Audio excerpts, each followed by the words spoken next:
She walked away from the man she spent nearly a decade with, but she never made it to the next chapter of her life. Her phone, dead. Her social media, silent.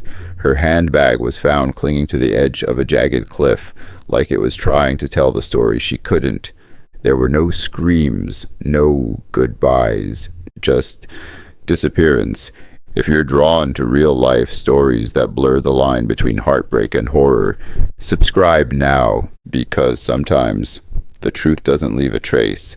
It happened on August 3rd, 2022, in Marin County, California, just north of San Francisco, a coastal town where the cliffs meet the ocean, and one woman vanished without a trace after ending a 9-year relationship.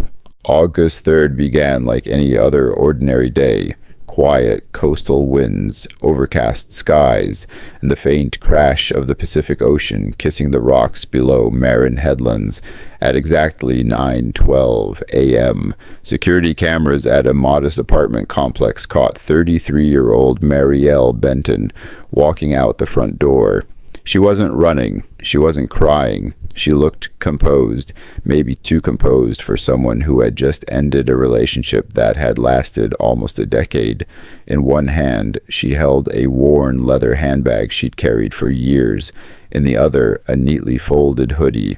Her now ex-boyfriend, Jeremy Crane, stood in the doorway in sweatpants, arms folded. He didn't chase her, he didn't wave, and Marielle never looked back.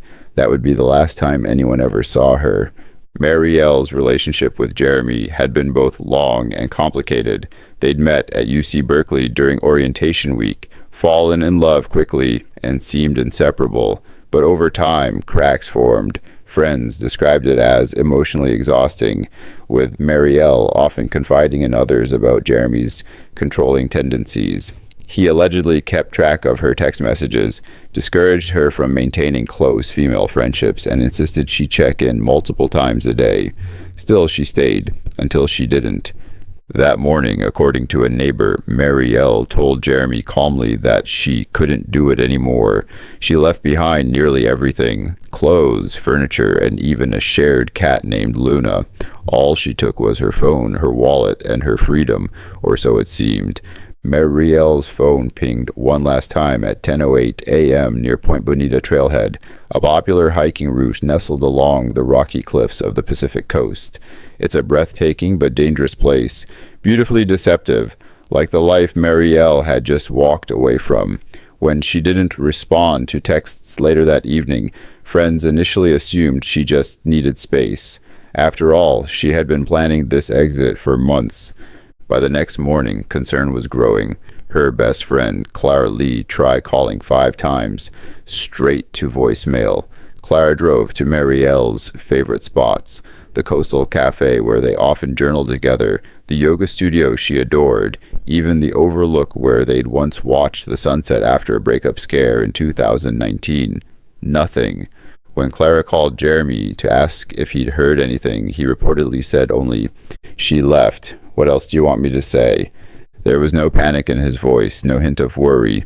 2 days later, Clara filed a missing person report. That same day, a park ranger discovered something troubling along the rocks near the Battery Wallace overlook: a brown leather handbag, partially buried under a pile of windswept stones. Inside were Marielle's ID, keys, and her favorite lipstick, a soft mauve shade she never left home without. But there was no blood, no signs of a struggle, and no phone. Search teams were dispatched immediately. Helicopters scanned the cliffs, drones buzzed the coastline, and K-9 units sniffed every inch of Point Bonita. For 2 weeks, the area was combed relentlessly, but Marielle was gone. The terrain was harsh, uneven, and dangerous. A fall from the cliffs could render someone unrecognizable or impossible to find, but no remains were ever located. What investigators found strange was how precise everything seemed.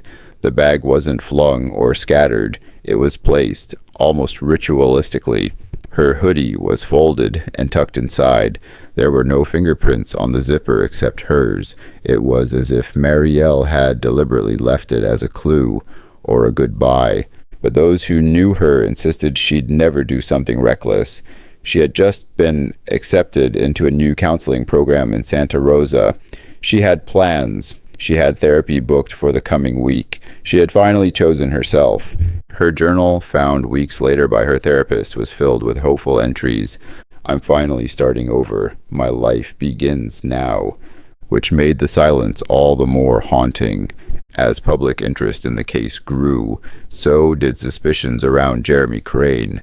He never attended any of the searches, never helped put up posters, and when asked for a comment by local news, he simply said, "People leave all the time. Marielle was emotional. She'll come back."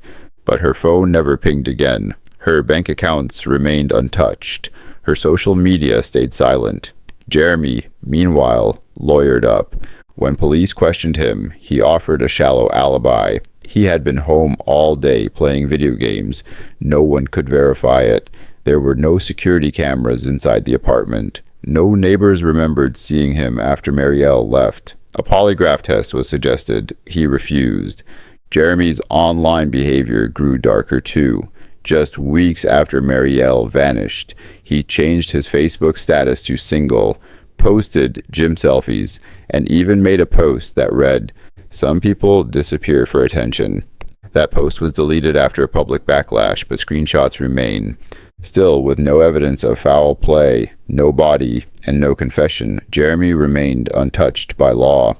Then came a strange twist. In early October, a couple hiking near Kirby Cove, just 2 miles from where Marielle's bag was found, reported hearing a woman's voice. "Please help me. I'm here." They said it sounded faint, almost like a whisper carried by the wind. They called the police immediately. Search teams rushed back. Heat sensors, dogs, even underwater sonar was deployed again. Nothing, but the couple stood by their claim, and they weren't the only ones. 3 other hikers, on 3 separate days, reported hearing a similar voice in that same area. A voice that sounded like it was begging but couldn't be located. Had Marielle fallen and survived? Was she trapped somewhere, or was it something else? To this day, hikers sometimes claim the wind near Battery Wallace seems to carry a name, Marielle. 2 months after Marielle vanished, her friend Clara decided to access Marielle's old laptop, which she had lent her weeks before the breakup. It was a last-ditch effort. Clara wasn't a tech person, but she hoped maybe, just maybe, Marielle had left something behind, a note, a journal entry, anything. What she found chilled her to the bone. In a folder buried beneath layers of downloads labeled innocently, taxes 2020, yoga playlist, Pinterest quotes, was a password-protected document named for later. Clara tried every obvious password: Luna the cat, Jeremy 1989, her birthday. Finally, she tried Marielle's favorite quote, "Schillerize." It opened. Inside was a single paragraph. No greeting, no sign-off. Just this: "If you're reading this, something went wrong. I was going to leave quietly. I didn't want drama. I didn't want fear. But if I disappear, please don't let them think I was unstable. I've been followed for weeks. I don't know who. I keep seeing a silver car near my apartment, outside yoga, even at the cafe. Not sure if it's him, but if something happens, look there." That message reignited everything. Police re-interviewed Jeremy, but he maintained innocence. They also began reviewing surveillance footage from areas Marielle frequented, and finally caught a glimpse. A silver Toyota Camry, circling her street 4 times on July 27th, days before her disappearance. The plates were obscured. The driver's face couldn't be made out, and yet it was enough to shake investigators awake. But without clear evidence, they hit another wall. Still, Clara never stopped. She created a subreddit, r/Find Marielle, which quickly attracted amateur sleuths, former investigators, and digital forensics hobbyists. Together, they combed over the tiniest details of the case, from timestamp inconsistencies to drone footage anomalies. One user even enhanced background noise in the 911 call from the couple who heard the whispers. There was something there, faint but unmistakable. A second voice, male. Stop moving.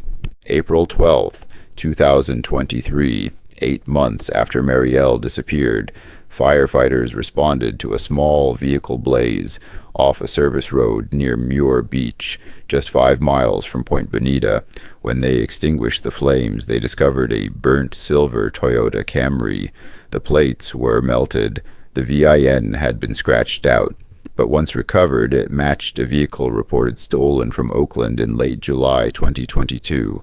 Inside the trunk, forensic investigators found charred pieces of duct tape, a single gold earring, and scorched scraps of a sweater, later matched to a photo of Marielle wearing it in April. No blood, no remains, but the implication was loud. Now it was arson. Now it was evidence tampering. Now it was no longer just a disappearance. It was a likely abduction. 2 weeks later, a park ranger spotted a man sitting on the edge of Hawk Hill, a remote and dangerous bluff overlooking the bay. The ranger approached gently, thinking it was another suicide attempt, but as the ranger neared, the man bolted, leaping down the hill and disappearing into a thicket of pine. His backpack was left behind. Inside were 2 things, a bottle of water and a map. The map had red circles drawn in thick marker around Battery Wallace, Muir Beach, and Point Bonita. In the corner, written in tiny block letters, it said, "Safe until the fog comes." The map was turned over to authorities. Fingerprints were partial. DNA came back inconclusive. No match in the system. And just like that, another shadow entered the mystery. Was this man the stalker Marielle feared? Was he her abductor, or someone trying to expose the truth? Or was he the last person to see her alive? It's been 2 years. Marielle Benton's name still trends every few months. Her Reddit thread is filled with new theories. Some believe she's still alive, living off-grid under a new name. Others are convinced Jeremy knows more than he let on. A few even point to the strange whisper recordings, claiming the area is haunted. Her mother, who rarely speaks to the press, once said, "I don't believe she left this world. I believe she's trapped in someone else's." Today, the area around Point Bonita remains a site of pilgrimage for amateur investigators and hikers alike. Some bring flowers, others bring recorders. One YouTuber captured 30 seconds of what sounds eerily like breathing, even though no one was near. Still, there are no arrests, no charges, no confirmed sightings, but one final detail remains. 2 weeks before her disappearance, Marielle told her therapist, "I feel like my life's being erased one step at a time, and when it's gone, no one will know I was even here."